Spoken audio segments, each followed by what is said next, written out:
So, oh, welcome to Chapters of Chen. Okay, so I finally finished the Seven Sisters book, and this is the one by Lucinda Riley.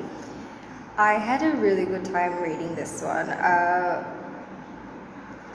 Very to the point, as in there's not too much description, but what I really enjoyed about this book is that it's written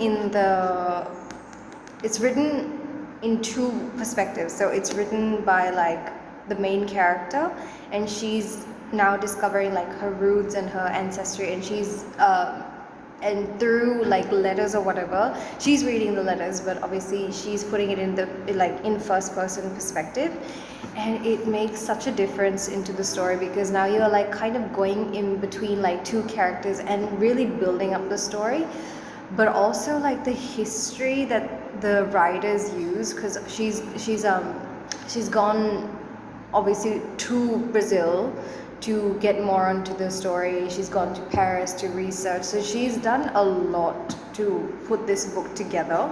And it's just, she describes Brazil to be like this cultural home where it's like it's hot, you can actually feel the heat, you can see the colors, she describes the people so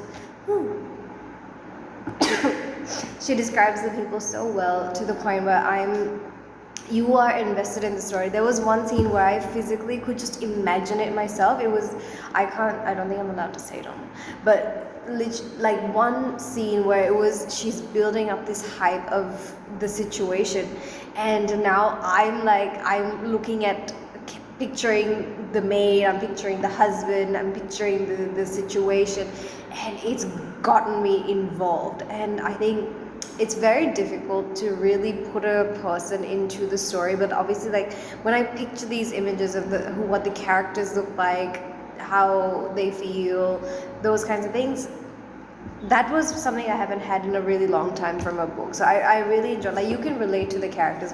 What the character I really did relate to the most had to be Isabella.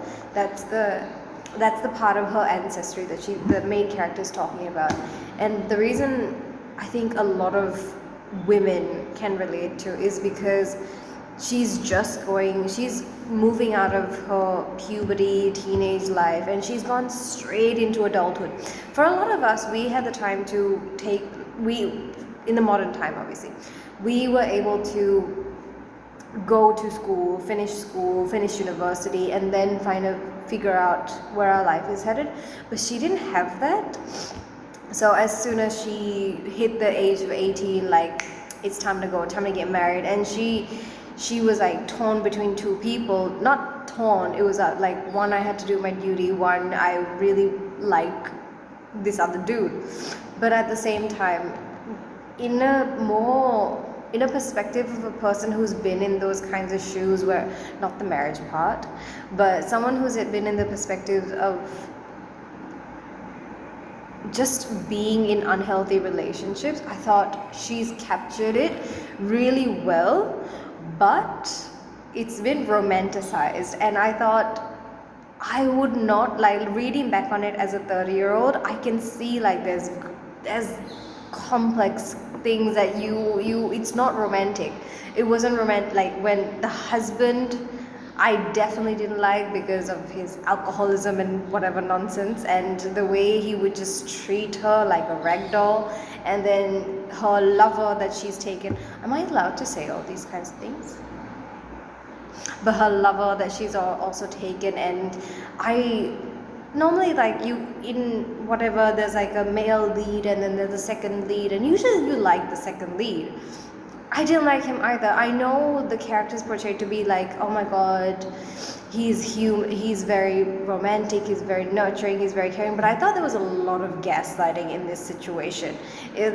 Like, brother, no one asked you to come all the way to Brazil. Go, if you don't want to be here, go home. But like, that's what I mean. Like, the book really evokes emotion, and not a lot of books are able to do that, like put you into that kinds of into the shoes of the female lead. I I really enjoyed the book. I do recommend it to anyone who's interested. Like, it's not a light novel. I don't think it's light. I was reading it, I would have to put it down, take a deep breath, and I would have to start again. Then I would pick it up again, and then the panic starts to set in from this, and I'm like, how can you be making these decisions? And the amount of times I would face palm like this, ridiculous. But we also had an incident where I tried to pick up one of my cats and I spilled coffee all over my new book. So that's that there. But all in all, sweat. The tropics are not for everyone. But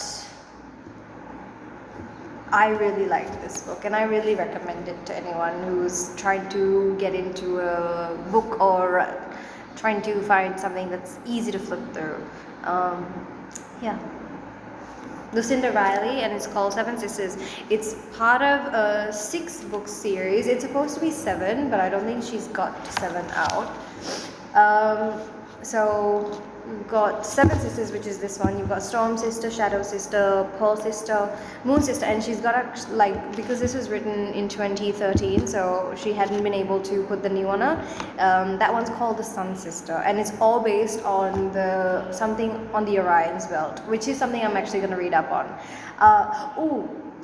I was really, because I'm not afraid to say, like, I don't know much of the history of Brazil and whatever, so you get to read about the history of other places in these books, which is really nice. It spoke about the building of the statue of Christ in Rio de Janeiro, and who built it, and what were the mechanisms that they went through based on the history of the architect and the engineer who did it. So that was really nice. I really enjoy stuff like that. I'm actually gonna, while I was reading, I was looking up online those kinds of things. So I think a book that takes your mind off of things and also gives you a bit of education is a winner. 100% a winner.